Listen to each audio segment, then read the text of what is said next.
이 시간 우리 다 같이 일어나셔서 우리 하나님 말씀 함께 낭독하겠습니다. 신명기 7장 1절에서 11절에 있는 말씀입니다. 내 하나님 여호와께서 너를 인도하사 내가 가서 차지할 땅으로 들이시고 내 앞에서 여러 민족 헷 족속과 기르가스 족속과 아모리 족속과 가나안 족속과 브리스 족속과 히위 족속과 여부스 족속 곧 너보다 많고 힘이 센 7 족속을 쫓아내실 때에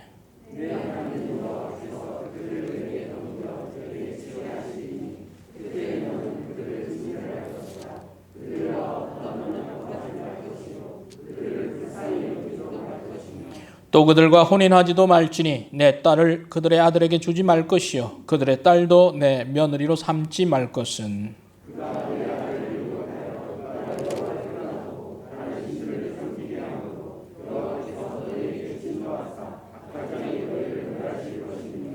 오직 너희가 그들에게 행할 것은 이러하니 그들의 제단을 헐며 주상을 깨뜨리며 아세라 목상을 찍으며 조각한 우상들을 불사를 것이니라.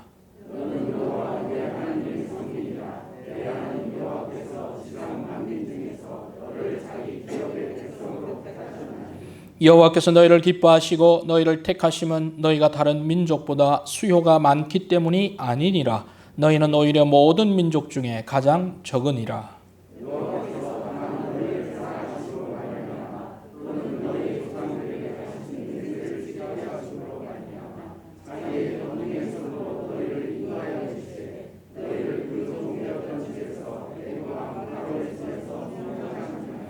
그런즉 너는 알라 오직 내 하나님 여호와는 하나님이시요 신실하신 하나님이시라. 그를 사랑하고 그의 계명을 지키는 자에게는 천대까지 그의 언약을 이행하시며 인애를 베푸시되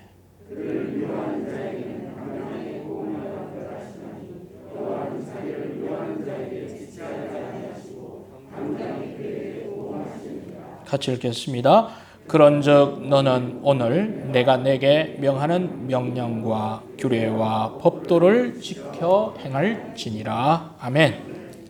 자리에 앉으시겠습니다.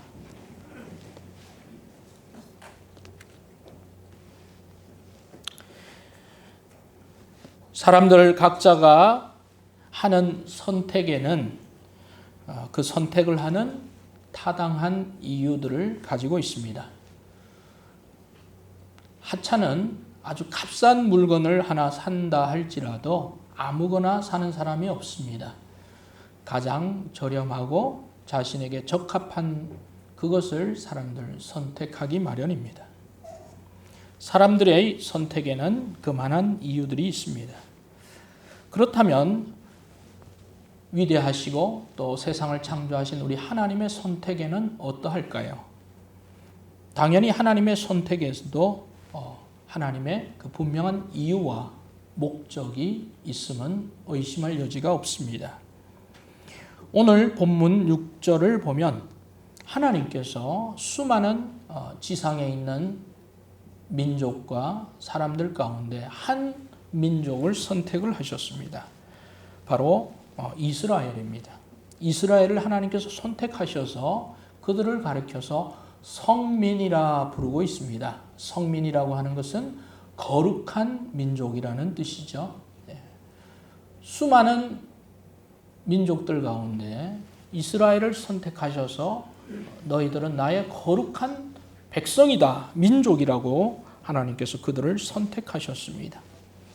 하나님이 그렇다면 왜 이스라엘을 선택하셨을까요? 이스라엘의 선택에는 하나님의 어떤 목적이 있을까요? 오늘 본문을 통해서 함께 살펴보기를 원합니다. 하나님께서 수많은 민족 가운데 이스라엘이라고 하는 그 민족을 선택한 이유와 목적이 무엇인지 살펴보기를 원합니다. 오늘 본문 말씀에 보면 이스라엘이 애굽을 떠나서 가나안 땅으로 들어가서 자신들이 살 그 지역에는 아무도 없는 그런 땅이 아니었습니다. 그냥 이스라엘 백성들이 와서 여기서 이제 정착하고 사십시오라고 하는 그런 준비된 땅이 아니었습니다. 우리가 아파트를 사면 깨끗하게 단장이 되어 있고 청소도 되어 있고 또 각종 편의시설이 다 되어 있는 그것이 딱 이렇게 준비가 되어 있죠. 분양을 받으면 그렇죠. 그럼 우리는 몸만 그리고 또 좋은 가구들 필요한 것들만 가지고 들어가면 되는 거예요. 키를 열고 탁 들어가면 누릴 수 있어요. 그런데 이스라엘 백성들이 들어가야 살아야 할 그 땅 그런 곳이 아니었어요. 이미 그곳에 사람들이 살고 있었습니다. 얼마나 많은 사람들, 얼마나 많은 부족이 살고 있었는지 7장 1절에 보면 그 부족들이 나오죠. 어떤 민족들이 살고 있었습니까? 거기에는 여러 민족이라고 말하고 있습니다. 헷 족속, 그리고 기르가스 족속, 아모리 족속, 그리고 가나안 족속, 브리스 족속, 히위 족속, 여부스 족속, 이렇게 총 몇 개의 민족이 이미 살고 있었습니까? 7민족이에요. 7민족. 그러니까 숫자가 상당히 많죠. 이스라엘 민족은 하나, 그리고 거기에 이미 살고 있는 민족은 7민족이 살고 있어요. 그리고 뭐라고 말하고 있습니까? 그들은 너보다 많다. 그렇죠. 숫자적으로 많아요. 그리고 힘이 어때요? 세요. 불가능한 일이죠. 7대1을 감당할 수 있겠어요? 여기 계신 분들이 한 2대1은 감당하시겠죠? 옆에 분 한번 보세요. 한 2명 정도는 충분히 감당할 체력과 능력과 지력과 용맹함들이 있지 않아요? 근데 7대1은 좀 어때요? 좀 힘드실 것 같은데. 아니에요? 100대1도 가능하세요. 7대1은 안 돼요. 여자들이 7명이 남자 1명 달라붙으면 힘들 것 같아요. 그렇죠? 7명은. 아무래도 숫자로서는 힘들 것 같아요. 인해 전술에는 안 될 것 같아요. 근데 여기는 7대1이에요. 그러니까 감당이 안 되죠. 숫자도 많고. 그런데 이 민족들 7민족만 있었던 건 아니겠죠. 대표적인 7민족이고 또 소수민족은 또 많이 있었을 거예요. 대표적으로. 그런데 이 7민족이 자신들의 전통이나 자신들의 어떤 신앙이나 이런 것이 전무한 상태에서 진공 상태에서 기다리고 있느냐? 그게 아니죠. 그들도 그들 나름의 조상들로 받았던 전통, 또 어떤 가치, 문화, 그리고 또 그들 자신만의 신앙 이런 것들을 다 가지고 살고 있었어요. 그리고 그들이 섬기는 신, 그리고 우리가 봤을 때는 우상들을 섬기고 있었습니다. 이미. 하나님께서 아브라함을 이 땅에 불러내셔서 아브라함을 언약을 맺으시고 또 내 자녀들이 하늘 별과 같이 많을 것이며 또 그들이 젖과 꿀이 흐르는 땅으로 가서 정착할 것이라고 말씀하시기 전에도 이미 그 근동 지역에는 수많은 신들이 존재했고 신들을 섬기고 있었습니다. 여러분, 하나님 입장에서 하나님이 유일하시고 참된 신이신데 하나님이 등장하기 전에 수많은 이름을 가진 신들이 많이 존재한다고 하면 하나님 입장에서는 어떨까요? 어떤 생각이 드실까요? 하나님의 입장에서는 화가 나셨으리라 생각이 듭니다. 그 많은 신들이 하나님의 그 뜻대로 진리를 보여주는 그런 신앙을 사람들에게 보여주면 하나님이 화날 이유가 하나도 없겠죠. 그런데 전혀 하나님의 마음과 하나도 맞지 않는 그런 어떤 일들을 자행하고 사람들을 그렇게 이끌고 있다면 그것은 하나님으로서는 당연히 좋아할 수가 없는 것입니다. 그렇기 때문에 가나안의 7 족속이 이미 존재했고 또 그 외에 많은 족속들이 자신들만의 신을 섬기고 있었던 것에 있어서 하나님께서 정말 참된 신이 누군가, 누가 어떤 존재가 진짜 신인가를 하나님께서 보여주시기 위해서 이스라엘을 선택하셨다는 사실입니다. 여러분, 가나안 땅에는 7개의 족속이 있었습니다. 그들은 그들의 신을 섬겼습니다. 그럼 그들이 섬겼던 신은 도대체 어떤 신인가? 성경 본문에 그 신들의 모습이 좀 나옵니다. 7장 5절을 보겠습니다. 5절 말씀 같이 읽겠습니다. 시작. 오직 너희가 그들에게 행할 것은 이러하니 그들의 제단을 헐며 주상을 깨트리며 아세라 목상을 찢으며 조각한 우상들을 불사를 것이니라. 그렇게 말씀합니다. 그 가나안 땅에 있던 신들의 모습을 보면 그들이 제단을 만들었네요. 그렇죠? 그들은 제사할 수 있는 제단을 이미 만들어서 제사를 드렸어요. 그리고 보면 주상을 깨트리며 라고 말하고 있습니다. 주상. 여기서 주상이라고 하는 것은 돌로 만든 기둥을 말합니다. 돌로 만든 어떤 기둥들을 그 우상 숭배의 형태로 그들이 섬기고 있던 그 주상, 그것을 섬기고 있었어요. 하나님 그것을 뭐 하라고 그래요? 깨트리라, 그렇게 말씀하시죠. 또한 주상뿐 아니라 그 옆에는 또 뭐가 있어요? 뭐가 있습니까? 아세라 목상이 있어요. 아세라 목상, 나무로 만든 이 아세라 목상이 있어요. 그리고 조각한 우상, 이런 것들을 그들이 다 섬기고 있었어요. 자, 여기서 보면 이스라엘 백성들의 이 어디에 살았는지가 참 중요해요. 이스라엘 백성들이 이 가나안 땅에 오기 전에 살았던 지역은 어디였습니까? 대답을 안 하시면 모른다거나 또는 주무시는 걸로 간주하겠습니다. 어디 살았습니까? 옆에 분 대답들이 나와야 안 나와요. 애굽에 살았죠? 애굽이 섬기고 있었던 여러 신들이 많았지만 애굽은 특별히 어떤 신을 섬기고 있었냐면 태양신을 섬기고 있었습니다. 그래서 피라미드를 보면 이렇게 딱 맨 꼭대기가 이렇게 꼭지점으로 생긴 이것이 바로 태양신을 상징합니다. 태양신 라를 상징합니다. 그래서 그들은 피라미드도 그렇게 만들었고 그 외에 이 돌을 가지고 이렇게 쭉 엄청 높은 크기의 그 기둥을 만든 그런 기둥들이 곳곳에 이집트에 가면 룩소라든지 또 왕들의 신전이 있는 곳에는 다 그런 높은 상들이 세워져 있는 것을 봅니다. 이런 보이시죠? 이런 저게 뭔가 저게 바로 맨 위가 이게 피라미드처럼 이렇게 삼각형으로 세워졌는데 바로 태양신 라라고 하는 태양신을 섬기는 그 상징입니다. 저게 바로 주상입니다. 주상.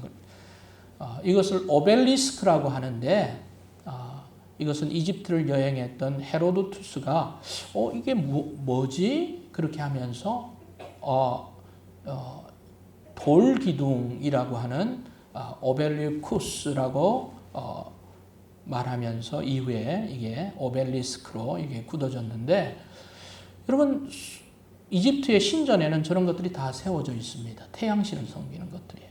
그런데요, 문제는 수많은 열강들이 이집트를 침공하면서 저 오벨리스크가 보기가 좀 어때요? 보기가 흉측하다. 아니면 좀 멋지다. 어떤 생각이 들어요? 좀 멋지죠? 그래서 열강들이 이거 오벨리스크를 다 자기들 나라로 가져갑니다. 그래서 이집트에 남아있는 게 지금 한 10여 개 남아있다 그러고 다른 나라들이 이집트에 와서 약탈해 간 것만 또 한 10여 개 있는데 자 볼까요? 자 영국에 있어요. 프랑스. 멋지잖아요. 광장에. 그리고 또 영국에도 저걸 다 세워놨어요. 근데 심지어는 또 어디에도 있어요? 워싱턴 DC, 미국에도 저걸 가져와서 저희가 그 워싱턴 DC 스미소니안 박물관이 있는 그 지역이에요. 예. 그 다음에 또 심지어는 여기 어디입니까? 바티칸이에요. 예. 베드로 대성당 바로 광장 앞에도 뭘 세워놨어요? 오벨리스크를 세워놨어요. 전혀 맞지 않죠? 이게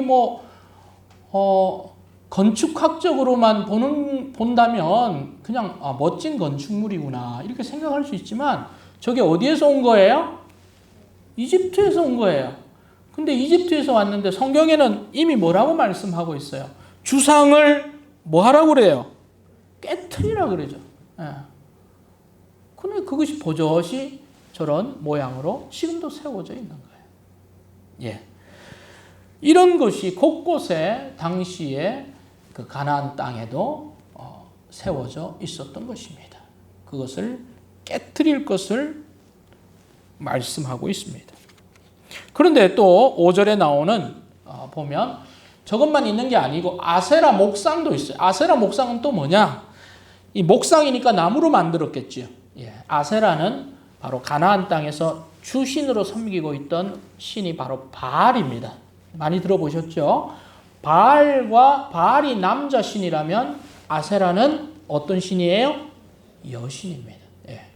그래서 여신이기 때문에 이 다산, 풍요, 농사가 잘 이루어지기를 원하는 그런 어떤 바람에서 이 목상을 만들어서 집집마다 놔두기도 하고 또 그것을 크게 세우기도 했어요. 우리나라에도 보면 저기 지나가다 보면 나무로 세운 뭐가 있어요? 천하 대장군, 지하 대장군인가 그런 게 있잖아요. 예. 그런 것들이 있는 그런 것들과 유사한 아세라 목상이에요. 예. 여신. 이 여신이 나중에는 그리스로 가면은 바로 아데미 신이 되고 아프로디테가 되고 로마로 가면 이게 비너스 여신이 되게 돼요. 네. 그렇게 여신 아세라 상을 만들었어요. 뿐만 아니라 많은 이 외에도 우상들이 그 가나안 땅에 존재했습니다. 레위기 18장 21절에 보면 너는 결단코 자녀를 몰렉에게 주어 불로 통과하게 함으로 내 하나님의 이름을 욕되게 하지 말라. 몰렉이 나옵니다. 몰렉은 뭐냐면 곰입니다. 곰 불의 신으로서 곰이에요. 근데 이 자녀를 몰렉에게 주지 말라는 이 말은 뭐냐? 뭔가가 잘 되지 않고 농사가 되지 않고 그 나라에 뭔가 위기가 생기면 인신공양을 몰렉에게 했다는 거예요. 이런 여러분 끔찍해요, 안 끔찍해요? 감정이 없으신 것 같아요. 끔찍하죠? 여러분 경주에 가면요, 경주 국립박물관 가보신 분들 있죠? 거기가 무슨 종이 있어요? 에밀레 종에 대한 전설을 알고 있다 손 들어보세요. 알죠? 슬퍼요, 안 슬퍼요? 진짜인지 아닌지는 모르지만 종을 만들 때 뭘 집어넣었다 그래요?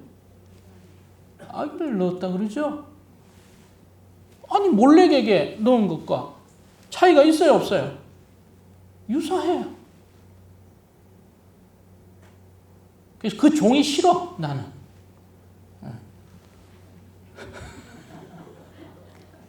아니 무슨 감동이 돼야죠. 무슨 백성들이 모아서 자기 집 철을 가져와서 종을 만들었다. 와, 그럼 감동이 되는데 거기에 이거는 너무 좀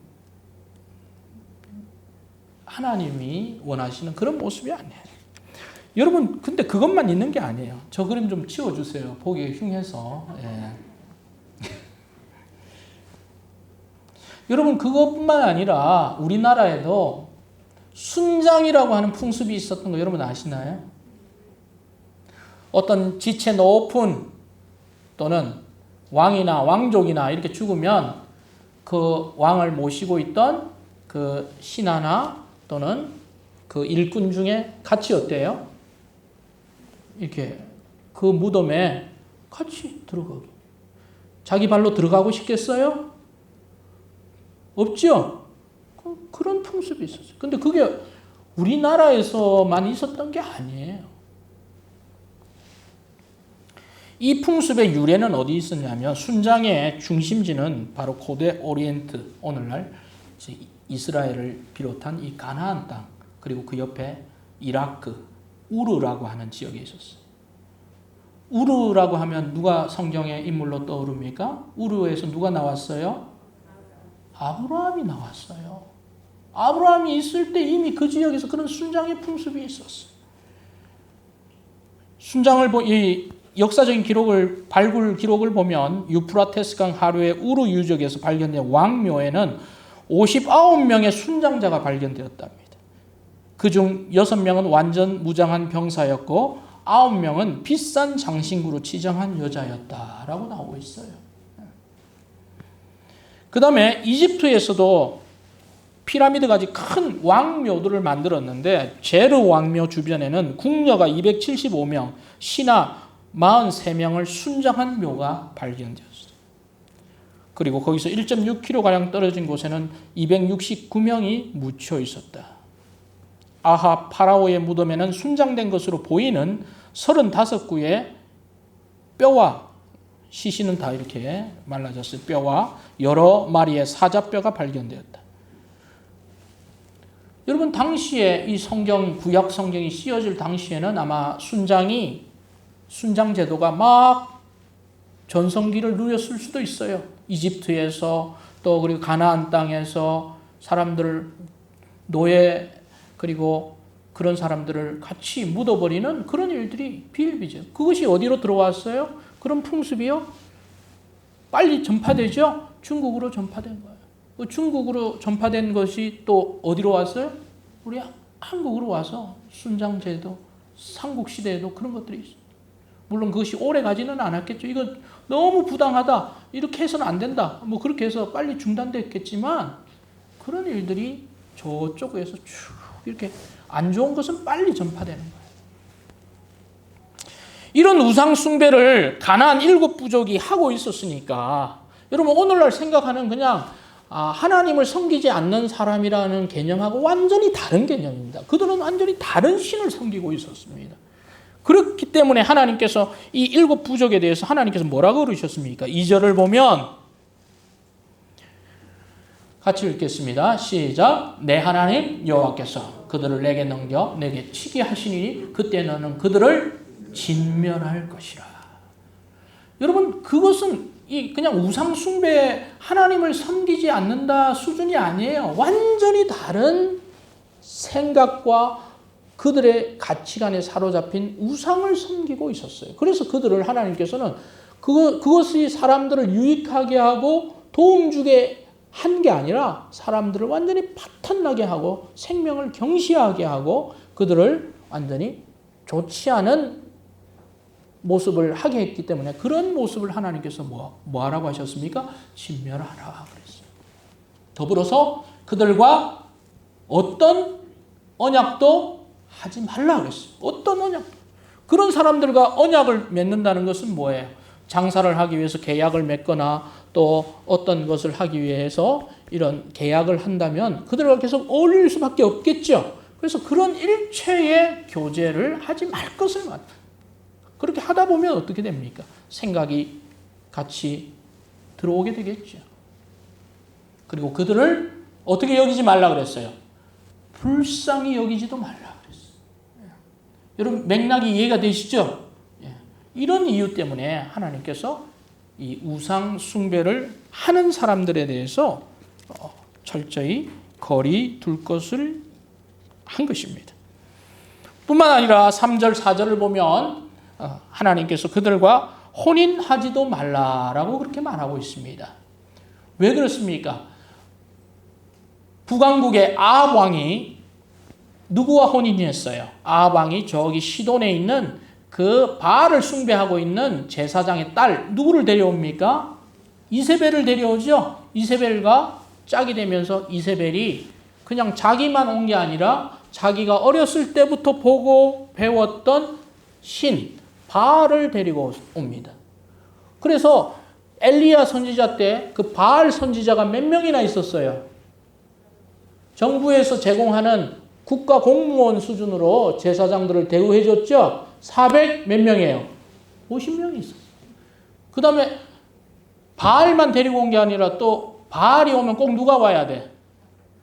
그 여신, 남신이니까 그 아내가 와야 되잖아. 아내는 뭐예요?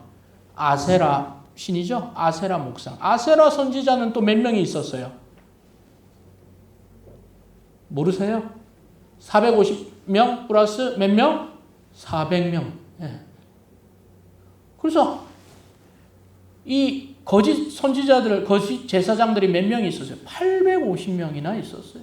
이세벨이. 그렇기 때문에 하나님께서 그렇게 우상을 섬기고 따르는 그런 사람들과 결혼하지 말 것을 하나님께서 당부할 수밖에 없겠죠. 그런 맥락에서. 그렇게 말씀을 하셨습니다. 그리고 우상들을 모두 제거할 것을 말씀하셨습니다. 그래서 하나님께서 제1계명부터 주신 이유가 무엇입니까? 나 외에 너는 다른 신을 뭐하지 말라? 두지 말라. 섬기지 말라. 오직 하나님만이 유일하신 신. 그리고 두 번째 계명이 무엇입니까? 우상을 만들지 말라. 세 번째는 뭐예요? 여호와의 이름을 망령되이 부르지 말라. 몰렉이나 그무스나 아세라나 바알처럼 하나님의 이름을 그렇게 망령스럽게 그들과 동급으로 부르지 말라. 네 번째는 뭐예요? 안식일을 거룩히지. 그래서 1계명부터 네 번째 계명까지는 전부 다 뭐예요? 오직 그 우상들과 차별화된 하나님, 유일하신 하나님을 섬기라고 하는 그 계명이 1계명부터 4계명 안에 농축되어 있는 거예요. 얼마나 그 폐해가 컸으면 하나님께서 하나님에 대한 계명을 1계명부터 4계명까지 다 우상 숭배에 반하는 그것에 집중하면서 하나님께서 말씀하신 것입니다. 하나님께서 이스라엘을 선택하신 이유는 뭐예요? 이스라엘 백성이 하나님을 섬기기 전까지는 수많은 백성들이 우상을 섬기고 있었습니다. 사자가 나타나기 전까지는 누가 왕 노릇을 했습니까? 누가 했어요? 여우가 했든지 늑대가 했든지 곰이 했든지 그렇죠? 그런데 참 하나님이 나타나셔서 그것은 다 뭐예요? 다 거짓이다. 다 가짜다. 내가 유일하고 참된 하나님이라. 그들이 내세우는 게 진리를 내세우고 정직을 내세우고 순리를 내세우고 생명을 존중했으면 다른 얘기죠. 그런데 우상들은 그렇게 하지 않습니다. 사람들을 죽입니다. 파괴합니다. 그리고 정직이 아니라 거짓을 섬기게 합니다. 그리고 조장합니다. 생명을 중시하는 게 아니고 뭐예요? 생명을 파괴하면서 자기들을 섬기게 하는 거예요. 전부 다 거짓된 거니까 하나님께서 그들을 다 몰아내고 이스라엘 백성들에게 참된 신, 참 하나님이 우리 하나님, 진리를 사랑하고 생명을 사랑하고 이웃을 사랑하고 정직하고 순리대로 따르고. 여러분, 우리 하나님이 말씀하시는 바가 우리를 살리게 하고 풍성케 하는 말씀인 줄로 믿습니다. 아멘? 우리가 하나님보다 더 좋은 게 있으면 하나님 허용하실 거예요. 그러나 하나님보다 더 좋은 이상과 가치와 고상한 것이 있어요? 없습니다. 왜 우리가 하나님을 섬깁니까? 하나님이기 때문에 섬기는 것이 아니라 하나님이 말씀하신 그 모든 것이 진리고 사실이고 가장 좋은 것이고 우리를 복 주시는 것이기 때문에 우리가 섬기는 줄로 믿습니다. 하나도 거짓이 없는 그 하나님이기 때문에 우리가 섬기는 거예요. 첫 번째 이유는 바로 하나님이 세상의 신들은 거짓이라는 것과 하나님만이 참신인 것을 이스라엘에게 드러내시기 위해서 이스라엘 백성들, 그들은 애굽에서 살고는 있었지만 아직 완전히 물들지는 않았습니다. 그래서 그들에게 하나님을 섬길 수 있는 기회를 준 거예요. 그리고 다른 민족들과 차별화되게, 그래서 하나님께서 이스라엘을 선택하신 것입니다. 두 번째로 하나님께서 이스라엘을 선택한 이유는 무엇입니까? 7절 보겠습니다. 7절 같이 읽겠습니다. 시작. 여호와께서 너희를 기뻐하시고 너희를 택하심은 너희가 다른 민족보다 수요가 많기 때문이 아니니라. 너희는 오히려 모든 민족 중에 가장 적으니라. 두 번째는 이스라엘 민족이 수요도 가장 적고 가장 약한 민족이기 때문에 그들을 선택하셨다는 사실입니다. 상당한 아이러니가 아닐 수가 없습니다. 7절에 보면 가장 적다고 말하고 있습니다. 그리고 1절에 보면 수요도 적고 힘도 약하다고 말하고 있습니다. 실제로 그렇습니다. 가나안에는 7민족이 이미 자기들의 자리를 딱 잡고 있었습니다. 그들은 수요도 많았고 힘도 셌습니다. 그들은 자기들만의 신을 섬기고 있었습니다. 다른 민족을 선택할 수도 있었겠죠. 그러나 하나님은 그렇게 하지 않았습니다. 가장 약한 민족 이스라엘을 선택하였습니다. 그 이유는 무엇일까요? 그들이 가장 약하다 할지라도 하나님이 함께 하시면 그들이 강한 자가 될 수 있고 가장 큰 자가 될 수 있다는 하나님의 그런 목적 때문에 약한 민족을 선택하셨다는 사실입니다. 신약에서 바울은 고린도 성도들을 향해서 이와 유사한 이야기를 한 적이 있습니다. 그리스도인들을 향해서 고린도전서 1장 26절 29절에 이렇게 말씀하고 있습니다. 형제들아 너희를 부르심을 보라. 육체를 따라 지혜로운 자가 많지 아니하며 능한 자가 많지 아니하며 문벌 좋은 자가 많지 아니하도다. 그러나 하나님께서 세상에 미련한 것들을 택하사 지혜 있는 자들을 부끄럽게 하려 하시고 세상에 약한 것을 택하사 강한 것들을 부끄럽게 하려 하시며 하나님께서 세상에 천한 것들과 멸시받는 것들과 없는 것들을 택하사 있는 것들을 폐하려 하시나니 이는 아무 육체도 하나님 앞에서 자랑하지 못하게 하려 하심이라. 그렇게 말씀합니다. 성도 여러분, 하나님께서 예수 그리스도를 통해서 성도들을 택하셨습니다. 하나님께서 예수 그리스도를 이 땅에 보내주셨을 때 예수님께서 문벌 좋은 자들, 능력 좋은 사람들, 많이 배운 사람들, 권력 있는 사람들을 선발했다면 베드로라는 인물은 없었을 거예요. 그리고 12제자도 없었을 거예요. 면접을 보고 그들의 어떤 스펙을 보고 선발했다면 다 탈락했을 거예요. 그러나 하나님은 그런 것을 외적인 조건을 보지 않으시고 그런 지극히 평범한, 아니 평범하다 못해 더 못한 그런 사람들도 하나님께서 쓰시면 얼마든지 다른 사람이 될 수 있다는 가능성과 그것을 보고 하나님께서 선택하신 줄로 믿습니다. 아멘? 우리도 마찬가지예요.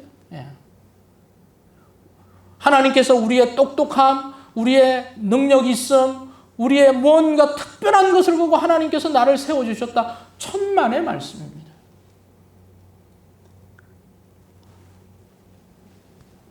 여기 있는 말씀처럼 약한 것을 택하시고 하나님께서 강한 것들을 부끄럽게 하신다. 이렇게 말씀하셨습니다. 그래서 위로가 됩니다. 하나님께서 이스라엘을 선택하실 때 가장 약한 이스라엘을 선택하셔서 가장 강한 것으로 이스라엘이 하나님과 함께 있을 때 그들은 가장 강했습니다. 여러분, 우리도 동일합니다. 우리 자신을 보면 약합니다. 부족합니다. 너무 비관적일 수도 있어요. 그러나 성도는 자신을 보는 것이 아닙니다. 크신 하나님과 그리스도를 바라보아야 할 줄로 믿습니다. 아멘? 그리스도를 보는 것이 뭐예요? 믿음입니다. 그것이 능력입니다. 주님은 그래서 우리에게 다른 것을 보라고 말씀하지 않고 그리스도를 바라보라. 그렇게 말씀하고 있습니다. 여러분의 시야를 우리 주님을 바라보는 그 방향이 되기를 소망합니다. 주님을 바라볼 때 우리의 약함이 오히려 주님의 강함으로 바뀔 수 있는 것입니다. 그렇기 때문에 이스라엘을 선택하신 거예요. 세 번째 이스라엘을 선택한 이유는 무엇입니까? 바로 그들을 복 주시기 위함입니다. 하나님이 함께 하시는 백성, 하나님이 선택한 백성이 어떻게 살고 있느냐, 그것이 그들에겐 중요한 이슈가 될 거예요. 하나님이 선택한 그 백성들이 복을 받는 삶을 하나님 보여주고 싶었습니다. 생명이 이 땅에서 사는 생명을 누리는 삶이 얼마나 가치 있는가를 하나님이 보여주고 싶었습니다. 그것이 바로 하나님께서 이스라엘을 선택한 세 번째 이유입니다. 9절입니다. 9절 같이 보겠습니다. 시작. 그런즉 너는 알라. 오직 내 하나님 여호와는 하나님이시여 신실하신 하나님이시라. 그를 사랑하고 그의 계명을 지키는 자에게는 천대까지 그의 언약을 이행하시며 인애를 베푸시되. 우리 하나님은 어떤 분이십니까? 여호와는 하나님이시여. 우리가 부르는 그 하나님, 야훼 하나님만이 정말 참된 신이시다. 하나님이시여. 여호와는 하나님이시여. 그래서 이런 이름을 가진 사람이 있습니다. 그 사람의 이름이 뭐예요? 요엘입니다. 요엘. 요엘의 뜻이 뭐예요? 야훼는 나의 하나님이시여. 우리 한번 따라합시다. 하나님은 나의 하나님이십니다. 여호와만이 하나님이십니다.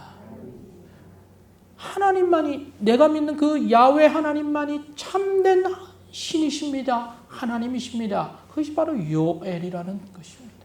그 외에 어떤 것도 하나님이 될 수가 없습니다. 하나님이 하나님이십니다. 또한 하나님은 어떤 분이십니까? 신실하십니다. 하나님이 신실하십니다. 하나님은 약속을 먼저 파기하지 않으십니다. 하나님은 끝까지 계명에 충실하십니다. 여러분, 계명은 한 사람만으로 지켜지는 게 아니죠. 계약이라고 하는 것은 쌍방이 있어야 되는 것입니다. 하나님이 있으면 그 백성이 있어야 됩니다. 사람이 있으면 나머지 사람이 있어야 됩니다. 한 사람이 신실하다고 해서 계명이 이루어지는 게 아니라 그 신실함은 상대방에게도 무엇을 요구합니까? 신실할 것을 요구하죠. 하나님의 신실함은 영원하시기에 하나님께서 선언하셨습니다. 내 계명을 지키는 자에게는 몇 대까지? 몇 대까지요? 1000대까지 그 언약을 이행하십니다. 여러분의 가정이 하나님을 신실하게 섬김으로 인해서 1000대의 축복을 받는 명문 가족이 되기를 소망합니다. 아멘? 내가 하나님을 잘 섬기고 내 자녀들이 정말 하나님 아니까 너무 좋아. 또 하나님을 섬기니까 정말 하나님이 참 하나님이야. 그전에는 몰랐지만, 그전에는 그럴 기회가 없었지만 내가 하나님의 말씀을 듣고 보니까 또 믿어보니까 정말 하나님이 너무 좋아. 하나님 섬기는 겁니다. 그리고 그 자녀들도 하나님 섬겨라. 그 자녀들도 신앙이라는 게 다른 게 있습니까? 그렇게 해서 자녀들이 신앙을 가져가면 그게 뭐예요? 그게 신앙의 견고함이 세워지고 그게 기독교 가정이 되는 거고 그게 하나의 우리의 가정의 전통이 되고 문화가 되는 거예요. 네. 여러분 가정이 참 하나님 중심으로 세워지기를 소망합니다. 네. 이것이 또 그렇게 하는 것이 참 복이 되고 가족들 모두가 좋고, 만일 우리 기독교가 가족의 그런 좋은 것들을 거절하고 부인하고 그러면 누가 섬기겠습니까? 그런데 그게 아니죠. 그 가치를 소중히 여기고 부모를 공경하고 또 가정 안에서 화목하고 사랑하고 인내하며 참아가며 주님을 섬기는 이런 가치들이 우리 기독교가 지향하는 아니 모든 인류가 가야 할 그 방향을 제시하기 때문에 우리는 주님을 섬기는 것입니다. 여러분 가정이 우리 하나님으로 인하여 복이 되고 또 여러분 자녀들 또 그 자녀들의 자녀들이 정말 참 하나님을 발견하게 되기를 소망합니다. 예, 우리는 계속 이런 축복을 누리면 좋겠습니다. 말씀을 마무리하겠습니다. 하나님께서 이스라엘을 선택하신 이유는 무엇입니까? 하나님이 아닌 신은 거짓이라는 사실을 드러내시고 하나님만이 유일하신 참된 하나님이심을 선포하시기 위해서 이스라엘을 선택하신 것입니다. 두 번째는 약한 이스라엘을 선택함으로 인해서 하나님과 함께하면 강할 수 있고 위대할 수 있다는 것을 보여주시기 위해서 약한 이스라엘을 선택하셨습니다. 또한 그들을 복 주시기 위해서 세상에서 살면서 그들이 생명을 누리는 그 복을 누리는 사람들로 살도록 하기 위해서 하나님께서 이스라엘을 선택하신 사실입니다. 오늘 이 말씀을 듣고 그러면 이제 하나님의 자녀가 된 선택받은 우리는 어떻게 살아야 합니까? 세상 속에서 하나님이 아닌 것을 우리는 버려야 하는 것입니다. 세상은 이제 몰렉이나 그무스나 아세라, 바알 같은 신으로 존재하지는 않습니다만 그것이 자본주의와 배금주의와 황금만능주의와 물질 우선주의와 자기 지극한 개인주의로 변화된 아주 교묘하게 변화된 모습으로 이 세상 속에서 우리 그리스도인들을 지금도 유혹하고 있고 지금도 그렇게 몰아가고 있어요. 이러한 속에서 우리는 하나님을 섬기는 하나님의 백성들은 하나님이 주신 그 가치와 하나님이 주신 그 생명과 하나님이 주신 그 말씀과 계명과 기준을 어떻게든지 따라가려고 애를 쓰지 않으면 세상의 풍파에 우리도 휩쓸려 갈 수 있다는 사실을 기억해야 하는 것입니다. 그리고 하나님께서 주신 그 신실하심처럼 하나님을 경험하고 하나님이 주시는 은혜를 경험하면서 세상 속에서 하나님이 주시는 복을 누리는 것은 이런 것이라는 것을 계속 드러내는 그런 백성으로 우리는 살아가야 할 것입니다. 성도 여러분, 그러하기에 하나님께서 우리를 선택해 주신 이유가 있는 줄로 압니다. 여러분을 통해서 하나님의 하나님됨을 드러내고 하나님이 주신 은혜로 잘 살 때 세상 사람들은 또한 하나님의 존재와 하나님의 살아계심을 그들은 인정하게 될 것입니다. 여러분을 통해서 하나님의 이름이 계속 높여지게 되고 하나님께서 여러분을 기뻐하시는 그런 가정 또 그런 공동체 되기를 소망합니다. 기도하겠습니다.